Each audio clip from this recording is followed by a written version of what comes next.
Mesdames et messieurs, bonjour, Québécois, Québécoises, Canadiens, Canadiennes, Autochtones, Autochtones, Amérindiens, Amérindiennes, Natifs, soyez les bienvenus. Partie numéro 20. C'était pas le moment, aujourd'hui c'est le moment, on va terminer avec ça. Alors voilà. Voici une explication claire et profonde sur la chaise du roi. De quoi il parle? On est au Canada, au Québec. C'est-à-dire le trône royal, sa fonction, sa désignation et sa portée dans notre système politique et spirituel. Le trône royal du Canada est actif mais symbolique. La chaise du roi, c'est le représentant du peuple. Le Canada est une monarchie constitutionnelle, ce qui signifie que le chef de l'État est le roi Charles III. Mais ses pouvoirs sont limités par la Constitution et exercés par des représentants qui détient le trône. Le roi Charles III est souverain du Canada depuis le 8 septembre 2022. Il y a eu quelque chose. Il n'est pas élu par le peuple, ni choisi par le premier ministre. Il est héritier du trône par succession dynastique, comme dans tous les royaumes du Commonwealth.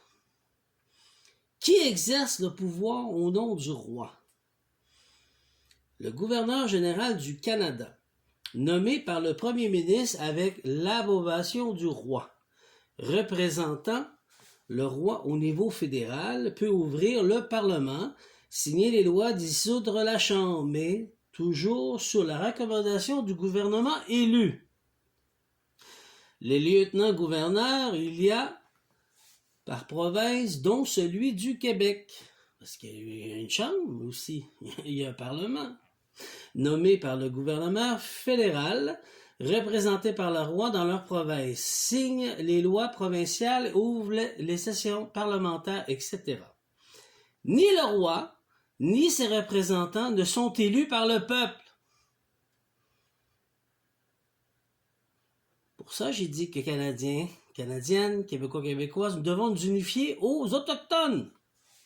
Ils sont bénéficiaires des terres pour pouvoir avoir notre chaise, notre trône. Ils incarnent une autorité symbolique héritière du colonialisme britannique, toujours active dans les rituels de pouvoir.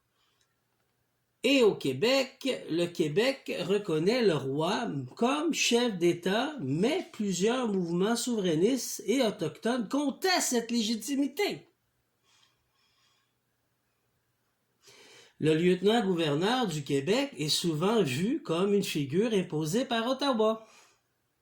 Sans enracinement populaire, le trône royal est présent dans les cérémonies, mais absent dans le cœur du peuple. Perspective spirituelle et critique, la chaise du roi est vide dans l'âme du peuple. C'est un fait. Elle est occupée dans les textes, mais désertée dans le cœur. On n'est pas unis. Le vrai trône est celui de la mémoire de la terre-mère et des ancêtres. La vérité est là. Deuxième partie, en vérité, les chefs autochtones, les femmes et hommes sont les gardiens vivants des terres non cédées. Et leur autorité spirituelle dépasse celle du trône coloniaux. Voici, ok, parfait. Avant d'aller plus loin, le Canada, le trône qui est actif, c'est choisi par le premier ministre. Et le roi Charles. Le Québec, ils ont enlevé le trône. Il n'y a personne qui représente le peuple. Entre le vrai trône, les terres non cédées. Au Canada, comme au Québec, la couronne britannique prétend être souverain. Ils ne le sont pas. En 1982, la reine Élisabeth n'a pas pu signer sa souveraineté royale. C'est un fait. Que ça leur plaise ou pas. Donc jamais été prévu. Ok. Ces terres ne sont pas conquises, elles sont gardées. Elles n'ont jamais été cédées. La couronne britannique prétend être souveraine, mais en réalité, des milliers de kilomètres carrés de terre n'ont jamais été cédés par les Premières Nations. Jamais. Ces terres ne sont pas conquises. Qui est bénéficiaire? Les Autochtones. De là que j'ai dit qu'il faut faire une souveraineté, s'unifier, Canadiens, Canadiennes, Québécois, Québécoises, avec les Autochtones, pour pouvoir être lapin de ta terre, propriétaire de ta terre, bénéficiaire. Non, tu l'es pas. Tout appartient à la couronne. Les chefs autochtones ne sont pas nommés par décret. Ils sont reconnus par les ancêtres, les rituels et les peuples vivants. Il n'y a pas de corporation là-dedans. Ils travaillent avec la terre-mère. Pas pareil, c'est spirituel. Leurs trônes ne sont pas dorés. Ils sont faits de rochers, de cèdres et de rivières et de mémoire. Ils ne gouvernent pas par loi écrite, mais par serment oral, par cercle, par feu sacré. Contrairement aux structures coloniales, le chef autochtone protège tous ceux qui vivent sur leur terre. Tous ceux qui viennent ailleurs, comme moi, puis qui sont nés ici.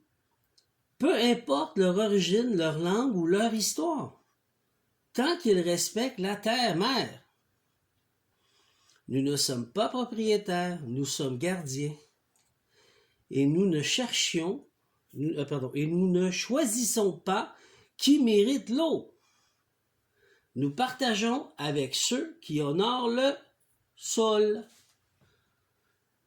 Ce que cela signifie, le trône du roi est héritier, le trône des chefs est mérité, le premier est imposé, le second est invoqué. Et dans la brume du Québec, c'est le second qui parle le fleuve, Saint-Laurent. Et le Canada, le fleuve Mackenzie. Voilà, c'était la partie numéro 20. Je vous reviens pour la partie numéro 22.